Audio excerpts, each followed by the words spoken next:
Today was a lower day, more of a glute and hamstring with some hinging work in today. As per last video, my RDLs are still not in place. Any of that volume was allocated across to the back extensions, just to ensure I'm keeping up the same volume.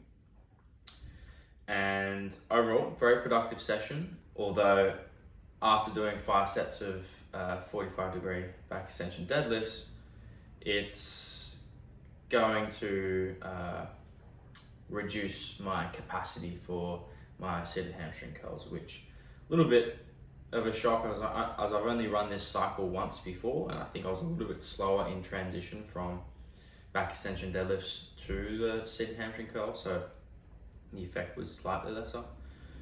But yeah, potentially resting a little bit longer. Plus, I also did a slightly different variation, so there's a bit of novelty to the back extension deadlift today, as I used the dumbbell instead of the barbell, as I can get a little bit deeper in my range. But of course, smashing down this post-workout cornflakes, 155 grams, refeed baby. Love cornflakes, peanut butter, about 45 grams, and then some WPI, creatine, and water.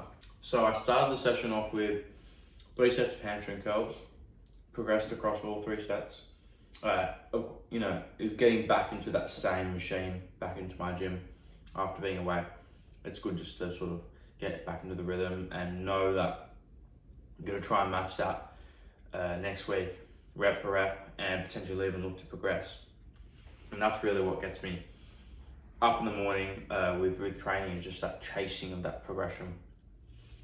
Of course, trying not to leave my technique behind, trying to maintain that as much as possible. But that's what really drives me. So yeah, 3 sets there. Then I went on to Bulgarians, superb, push really hard, progression across both working sets with double progression actually. Only a kilo extra, but a rep on either side, and one of them on that left side that I start with, there was a real grinder rep on that second set, which is quality.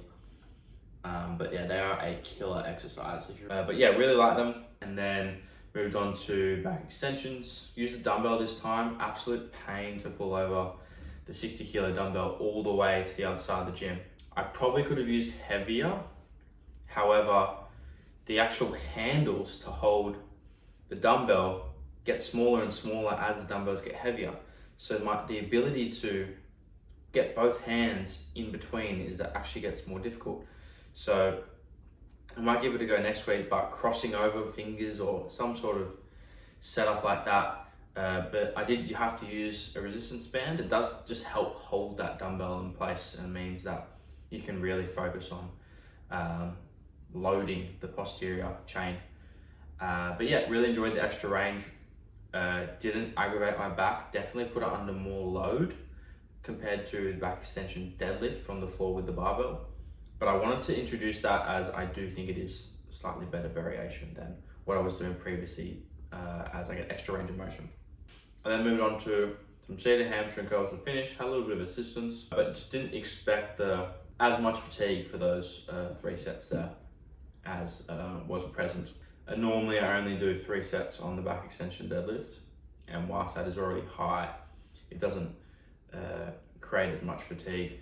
That then carries over, as it's quite a hamstring intensive exercise. And yeah, overall pretty good session. Gonna do some posing tonight, so I will attach that in this video. And I'll share one funny story. So last night I had my refeed as well, so 2 refeeds at the moment, just extra cornflakes post-workout, and woke up, weighed in 90.1, 90.3. Previous weigh-in was, I believe, 88 bang on.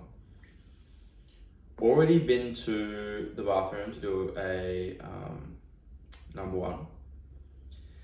And then I went again afterwards, because I sort of felt like I needed to go, but was more just trying to get a more accurate depiction of my weight, as I knew just an extra 300 calories isn't going to result in a 2-3 kilo jump.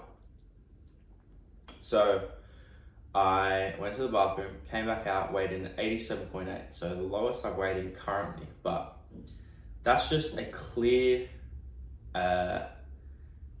picture that your weight can fluctuate quite drastically, and it really takes a little bit of time and understanding to get over the fact that weight can change. And you know, looking at your weight from a day-to-day perspective is just quite frankly silly, and it's more about that week drawn out, and if you can, going to the bathroom in between is preferred, I'd say.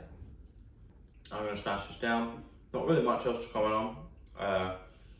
I've made some posing tweaks. I'm a lot squarer and flatter in my side relaxed quarter turns.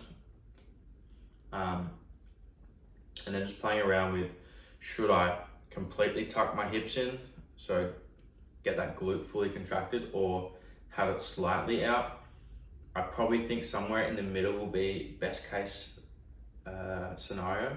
However, it's hard to tell if my glute structure and glute conditioning would be appropriate for sort of an in-between. And yeah, it's just really going to be what looks best, I guess. But I'd love to have that gap filled in with my adductors instead of having that gap in between the thighs. On that, do some traction work to just decompress a little bit, as I'm having some back issues, of course, and I do think it potentially could help with some of my posing, just getting that stretch through the lats, the shoulders, and yeah, hope you enjoy some of the posing. I'll try and put together a little bit of a flowy routine, as that's what bodybuilding at the end of the day is all about when it comes down to presentation on stage. I will see you guys next week. The next video will be a full day of eating. This is more of a spontaneous, I had the time to film another video, so I went for it. But yeah, gonna smash this down, got a little bit of work to do, and yeah, see you in the next video.